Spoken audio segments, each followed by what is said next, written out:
Conversion, மத மாற்றம். யார் முதல்ல இந்த நாட்டுல கட்டாயப்படுத்தி மதம் மாற்றினாங்க?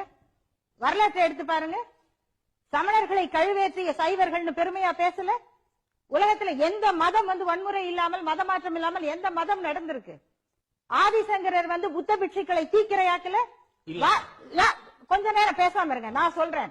விவேகானந்தர் சொல்லுகிறார், ஆதாரம் வேணுமா? நோட்டீஸ் கொடுங்க, கேஸ் போடுங்க, நான் காமிக்கிறேன். விவேகானந்தர் புத்தகத்தை நான் எடுத்துட்டு வரேன்.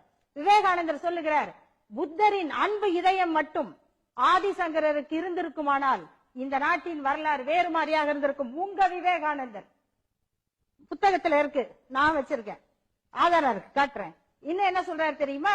வாதத்தில் தோற்ற புத்த பிட்சுக்கள், என்ன வாதத்துக்கு நீதிமன்றத்துல அளவுகோல் இருக்கு. அந்த சங்கரனுடைய நீதி அளவுகோல் என்ன தெரியுமா? புத்த பிட்சுக்களும் இவரும் ஆளுக்கு ஒரு மாலையை போட்டுக்குவாங்க. அந்த யாரு மாலை வாடுதோ அவங்க தோற்றவர்கள். இப்படி ஒரு நிபந்தனை. புத்த பிட்சுக்கள் உடம்புல இருக்கிற மாலை வாடுது. சங்கரனுக்கு தெரிஞ்சிருக்கு நம்ம உடம்பு குளிர்ச்சி, நமக்கு எந்த மாலை சூட் ஆகும்னு. அந்த மாலையை போட்டுக்கிட்டு வாதம் பண்றாங்க. இது ஒரு நிபந்தனை. இந்த வாதத்தில் தோற்ற புத்த பிட்சுக்கள் தீயிட்டு எரித்துக் கொள்ளுகிறார்கள். இதான் நிபந்தனை. யார் தோக்குறாங்களோ அவங்க தீ வச்சுக்கணும். இதுதான் அன்பு மதமா?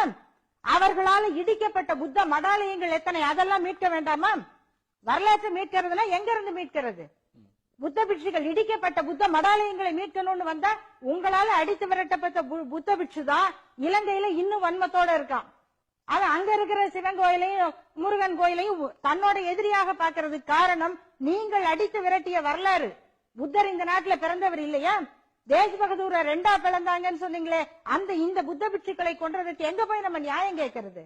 நீங்க பிரச்சாரம் பண்ணுங்க, தாராளமா பிரச்சாரம் பண்ணுங்க. இந்து மதம் அன்பான மதம், நாங்கெல்லாம் உங்களை சமமா நடத்துறோம், வாங்க நீங்கள் நானும் ஒன்னா உட்கார்ந்து சாப்பிடுவோம். அதெல்லாம் பழைய கதை. நாங்கெல்லாம் இப்ப ஜாதி பாக்குறது இல்ல. உங்க முதுகும் எங்க முதுகும் ஒரே மாதிரிதான் இருக்கும். பூநூல் கிடையாது. எந்த நூல்? படிக்கிற நூலுக்கு தான் மரியாதை. வாங்க டிரான்ஸ்பர் போடுவோம். பூசாரிய கொண்டாந்து கபாலீஸ்வரர் கோயில்ல போடுவோம், கபாலீஸ்வரர் கோயில்ல இருக்கிறவரை கொண்டாந்து முனியாண்டி கோயில்ல போடுவோம். நம்ம எல்லாம் ஒரே மதம். பிரச்சாரம் பண்ணுங்க, நாங்க 10 பேரை கூட்டிட்டு வரோம்.